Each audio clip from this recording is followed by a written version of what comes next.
नमस्कार, स्वागत आहे तुमचे आपल्या सीए मराठी न्यूज चॅनलवर। आज पुन्हा एकदा एक नवीन माहिती घेऊन तुमच्यासाठी सज्ज झालो आहोत। मामाच्या मुलीचा लग्नाला नकार म्हणून तिच्या भावाला चालत्या एसटीत संपवलं।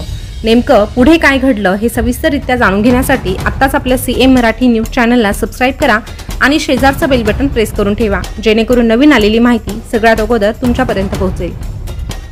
धावत्या एसटीत मामाच्या मुलाची हत्या करणाऱ्या आरोपीस आजन्म कारावासाची शिक्षा सुनावण्यात आली आहे। खेडचे अतिरिक्त सत्र न्यायालयाचे न्यायाधीश SP पोळ यांनी ही शिक्षा सुनावली। अजित कान्हूरकर असं आरोपीचं नाव आहे। मामाच्या मुलीवरील एकतर्फी प्रेमातून पुण्याच्या खेड तालुक्यात ही धक्कादायक घटना घडली आहे। 12 जून 2018ला घडलेल्या हत्येचा तब्बल 6.5 वर्षांनंतर निकाल लागला आहे। अजितचे मामाच्या मुलीवर एकतर्फी प्रेम होते, मात्र मामाचा आणि मुलीचा दोघांचाही या लग्नास नकार होता। या रागातून मामाचं कुटुंब संपवायचं असं अजितने ठरवलं। याची सुरुवात मामाचा 18 वर्षीय मुलगा श्रीनाथ खेसेपासून त्याने केली।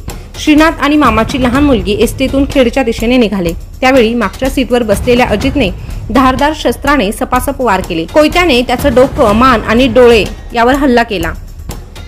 अटकेनंतर अजित तुरुंगातून पत्राद्वारे मामाच्या मुलीला धमकावत होता। इतकंच नव्हे तर थेट न्यायाधीशांच्या समोरही गळा दाबून मारण्याचा प्रयत्न केला। हे पाहता आरोपी तुरुंगाबाहेर आला तर मामाच्या कुटुंबाला धोका निर्माण होऊ शकतो, हे लक्षात घेता अजितला आजन्म कारावासाची शिक्षा सुनावण्यात आली। या सुनावणीत सरकारी वकील म्हणून सागर कोठारी यांनी कामकाज पाहिले आहे। मामाची मुलगी आणि अजित पुण्यात इंजिनिअरिंगचं स्वतंत्र महाविद्यालयात शिक्षण घेत होते। विवाहाला घरच्यांचा विरोध असल्याने अजितने त्या मुलीचे अश्लील फोटो आणि खासगी मेसेज फेसबुकवर पोस्ट केले होते। या प्रकरणी 8 जून 2018 रोजी मुलीने खेड पोलीस स्टेशनमध्ये गुन्हा दाखल केला होता।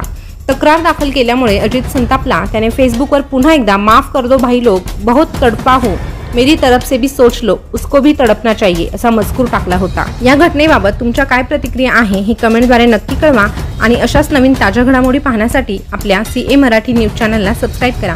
शेजारचं बेल बटन प्रेस करून ठेवा, जेणेकरून नवीन आलेली माहिती सगळ्यात अगोदर तुमच्यापर्यंत पोहोचेल। धन्यवाद।